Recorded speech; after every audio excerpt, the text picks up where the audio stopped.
Hi friends, welcome to my channel. ఈరోజు video వచ్చేసి అయితే నిమ్మకాయ పులిహోర అండి. సింపుల్గా ఎలా చేసేసుకోవాలి అయితే ఈ వీడియోలో చూసేద్దాము.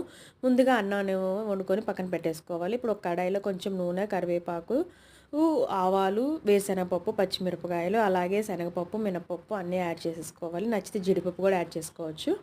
ఇంక ఇవన్నీ కొంచెం ఫ్రై అవుతున్న స్టేజ్లో కొంచెం ఉప్పు యాడ్ చేసుకుంటే బాగా ఫ్రై అవుతాయి. ఇంకా అందులో తర్వాత అలానే కొంచెం ఉప్పు, కొంచెం పసుపు యాడ్ చేసేసి మనం గ్యాస్ ఆఫ్ చేసేసుకొని లెమన్ జ్యూస్ని స్క్వీజ్ చేసి పెట్టుకుంటాం కదా, దాన్ని ఫిల్టర్ తోటి యాడ్ చేసేసుకోవాలి. ఇందులో మనం ఉడికించి పక్కన పెట్టుకున్న అన్నంలో కొంచెం ఉప్పు, కొంచెం నూనె, కొంచెం కరివేపాకు కలిపి పక్కన పెట్టుకుంటాం కదా. ఇప్పుడు మనం ఫ్రై చేసుకున్న సీడ్స్ మసాలా మొత్తాన్ని యాడ్ చేసేసి కలిపేసుకోవడమే. అంతే ఈజీగా నిమ్మకాయ పులిహోర అయితే ఎలా చేసేసుకో చూసాం కదా. ఇది ఇప్పుడు వచ్చే ఒకసారి ఫైనల్గా అయితే టేస్ట్ చూసి మనకి ఎలా అనిపించిందో టేస్ట్ చేయడమే.